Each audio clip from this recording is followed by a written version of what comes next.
जय हिंद दोस्तों, स्वागत है आपका इस YouTube चैनल परफेक्ट प्रैक्टिस पर। तो आज के इस वीडियो में जैसा कि आप देख रहे हैं, ये साइंस का केमिस्ट्री का क्वेश्चन लेके हम आपके सामने आए हैं। ये जो है SK झा के द्वारा जो 4100 प्लस वाला क्वेश्चन सिलेक्टेड क्वेश्चन है, उसी के सीरीज में से एक है। तो इस वीडियो को आप शुरू से लेकर लास्ट तक पूरा ज़रूर देखें।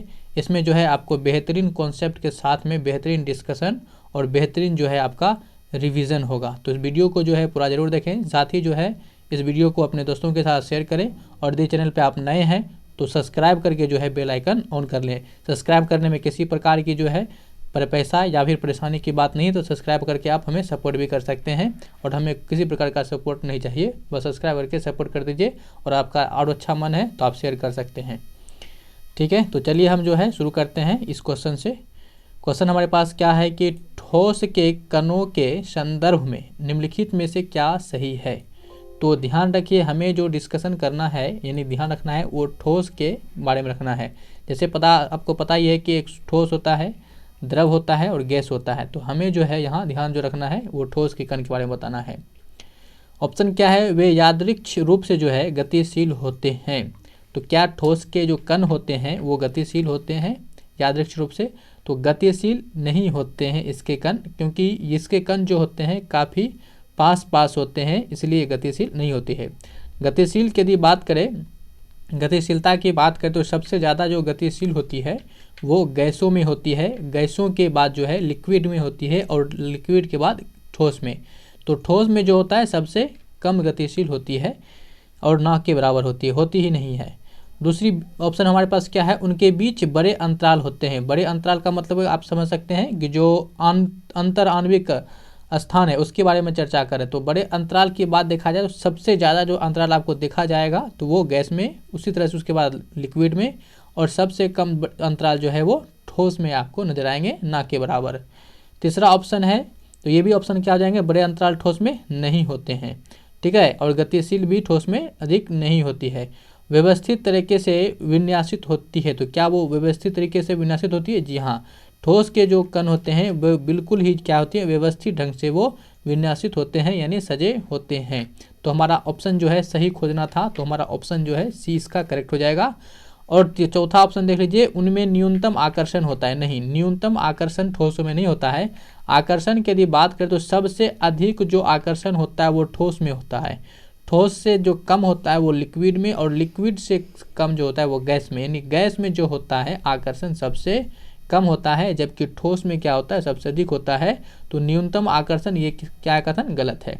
तो हमें सही खोजना था, तो हमारा ऑप्शन सी हो जाएगा। हम उम्मीद करते हैं आपको हमारा ये डिस्कशन समझ में आया होगा, आपको अच्छा लग रहा होगा। तो वीडियो को जो है पूरा जरूर देखिए और वीडियो को लाइक कीजिए। विज्ञान में कौन सा नियम मिश्रण के गुणों का पालन नहीं करता है? तो हमें यहाँ पे बताना है मिश्रण के बारे में। ध्यान रखेंगे आप, आपके दिमाग में इस क्वेश्चन को सोल्व करते समय मिश्रण दिमाग में रहना चाहिए। और साथ ही साथ जो है एक यौगिक होता है, तो आपके दिमाग में यदि यौगिक आ रहा है तो वो गलत होगा। तो आप यौगिक को नहीं ध्यान में रखेंगे, ठीक है। तो हम पहले ही आपको यहाँ पे वार्न कर देते हैं कि इसमें मिश्रण ध्यान रखेंगे, आपको यौगिक के बारे में ध्यान नहीं रखना है।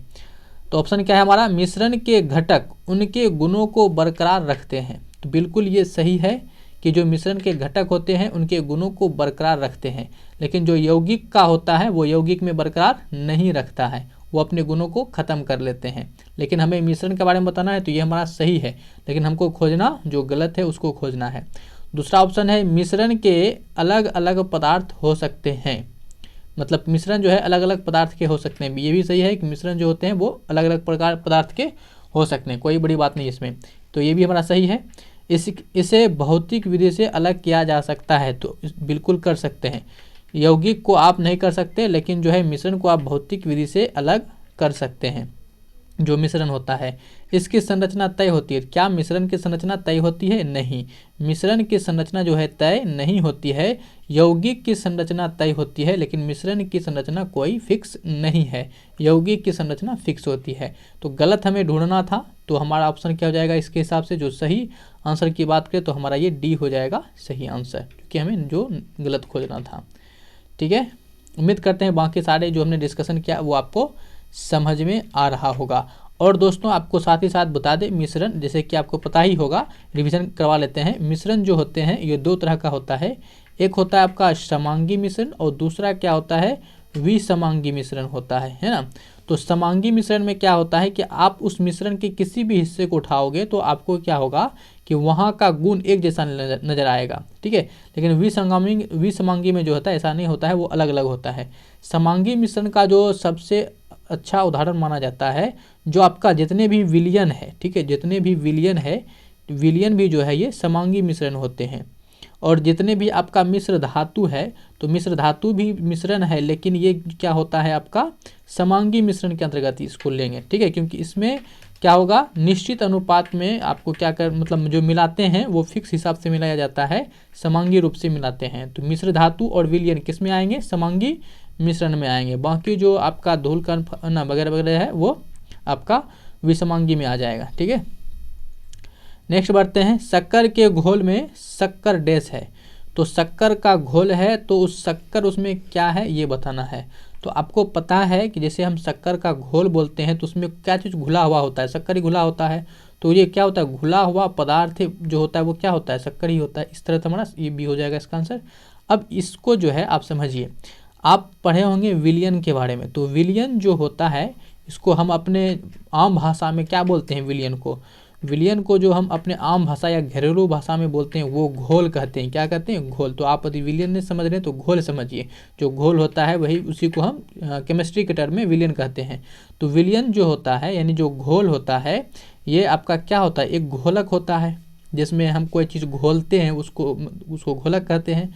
और एक वो पदार्थ जिसको हम घोलते हैं यानी कि जो घुलने वाला पदार्थ होता है उसको हम जिसको घुल्य कहते हैं। उसी तरह जो विलयन में होता है, जैसे घोलक को क्या कहते हैं, विलायक कहते हैं। क्या कहते हैं, विलायक कहते हैं। और जो घुल्य पदार्थ होता है उसको विलय कहते हैं। बोलते हैं ना कि ये तो विलय हो गया, बोलते हैं ना आमतौर भाषा में, क्या ये विलय हो गया यानी कि घुल गया, ठीक है, इस तरह का होता है। तो ये तीन तरह के चीज़ होते हैं, मतलब तीन तरह का, तीन शब्द आ गया, विलयन, विलायक और विलय। तो ये घुल्य पदार्थ ये आपका क्या हुआ, हो सकता है इसके स्थान पे ये ना हो, तो ये आपका जो हो गया घुल्य पदार्थ हो गया। क्या हो गया, घुल्य पदार्थ हो गया, जिसको कि आप इस टर्म में विलय कहेंगे। क्या कहेंगे, विलय। चलिए नेक्स्ट बढ़ते हैं, निम्नलिखित में से कौन सा रासायनिक परिवर्तन है। तो परिवर्तन आपको पता है कि दो तरह का होता है, एक फिजिकल परिवर्तन और एक केमिकल, जिसको रासायनिक केमिकल परिवर्तन यानी कि रासायनिक परिवर्तन। और फिजिकल परिवर्तन का मतलब क्या हो गया आपका, भौतिक परिवर्तन, ठीक है। तो यहाँ पे फिजिकल में क्या होता है कि यदि परिवर्तन हो भी जाता है तो आपको फिर से वापस मिल जाएगा, लेकिन केमिकल परिवर्तन हो गया तो वो वापस नहीं मिल सकता है।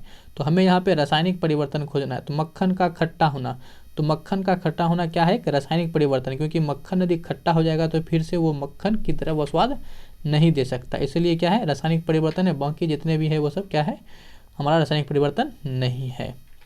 नेक्स्ट बढ़ते हैं कि निम्नलिखित में से कौन सा भौतिक परिवर्तन नहीं है। तो भौतिक परिवर्तन जो है वो नहीं है, वो खोजना है, ठीक है। ध्यान रखेंगे ये नहीं शब्द पे हमेशा गौर किया कीजिए।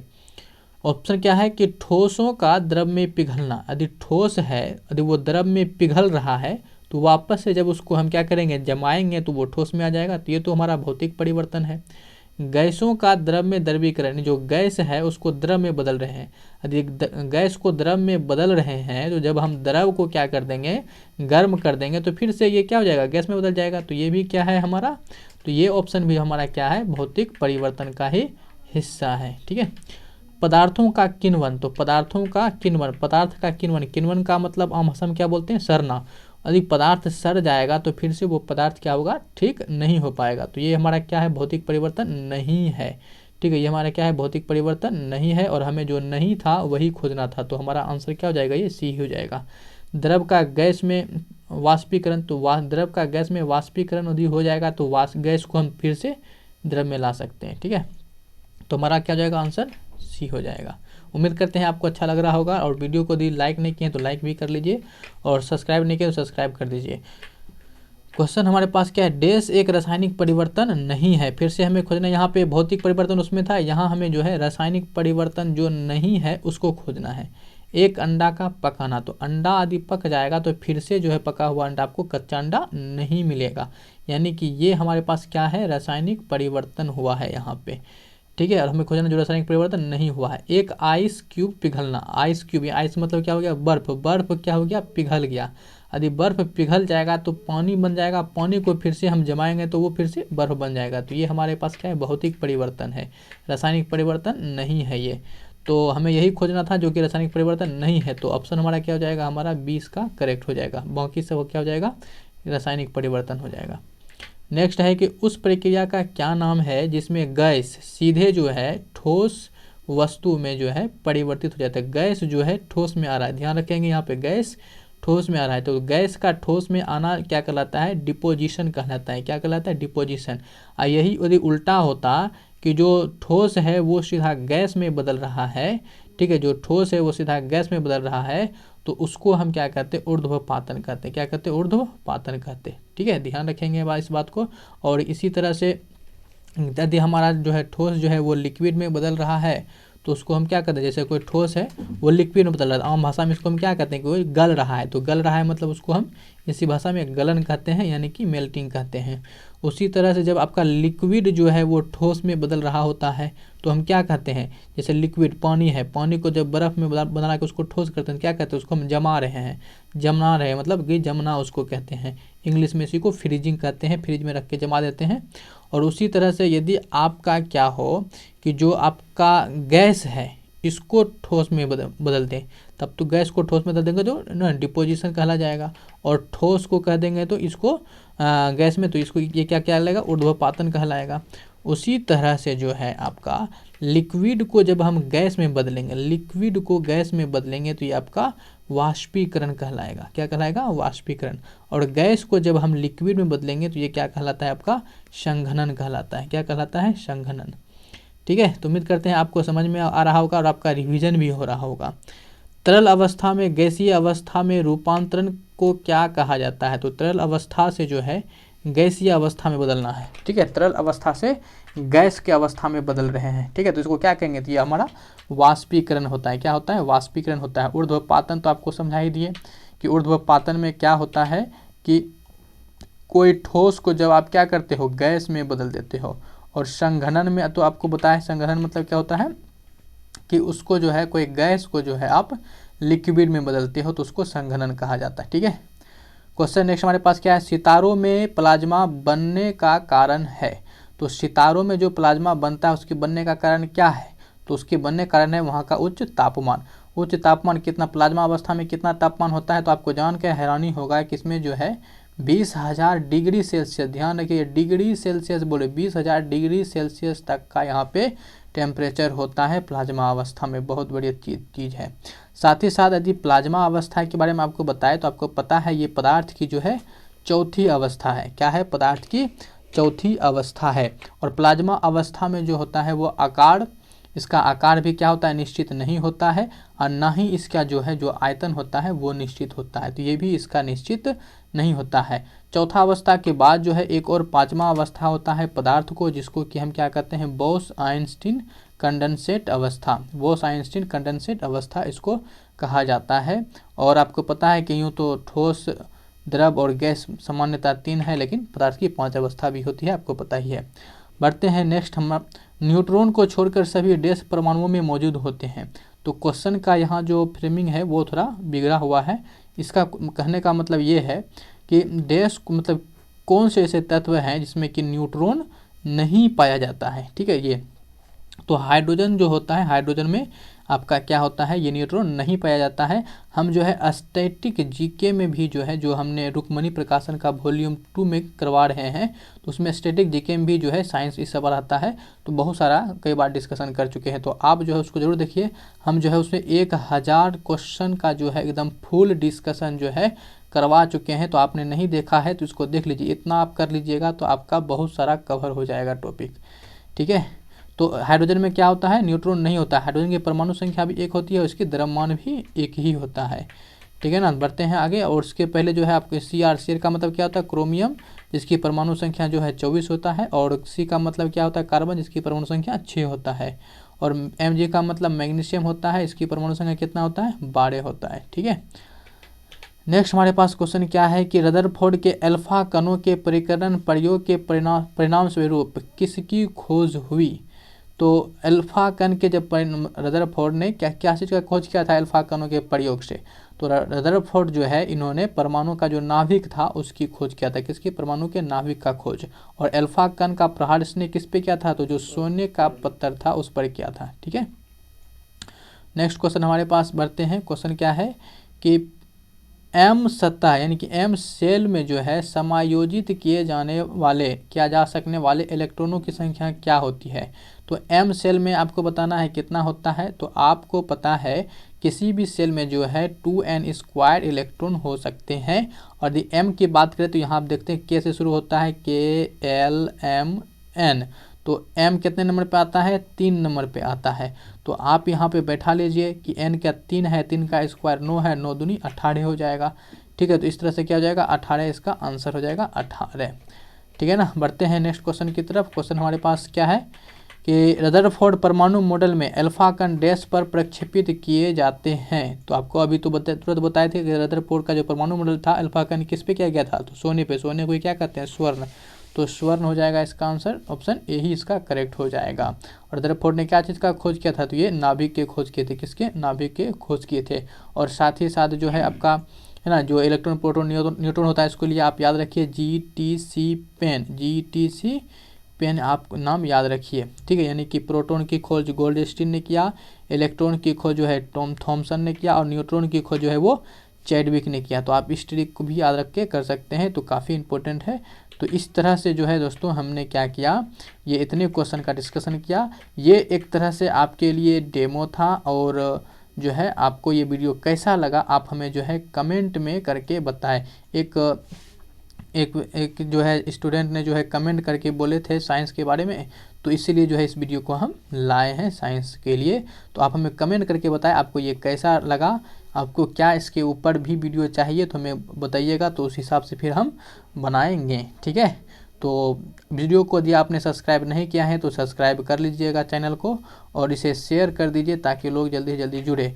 हम आपको कह रहे हैं कि यहाँ जो है हम 400 जो है सब्सक्राइबर नया है भी है, तो लगभग 1-1.5 महीना में जो है 400 सब्सक्राइबर हम पूर गए हैं।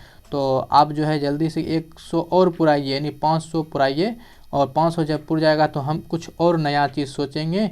और हमें तो टारगेट 1000 सब्सक्राइबर का पहली बात है, लेकिन पहला छोटे छोटे स्टेप में ही चलते हैं कि 100 सब्सक्राइबर और पुरा के इसको जो है 500 तक जल्दी से पुरा दीजिए, और एक आपके लिए नया चीज़ लाएंगे। ठीक है, तो ठीक है दोस्तों, तो मिलेंगे नेक्स्ट वीडियो में। तब तक के लिए अपना ध्यान रखिए। बाय, जय हिंद।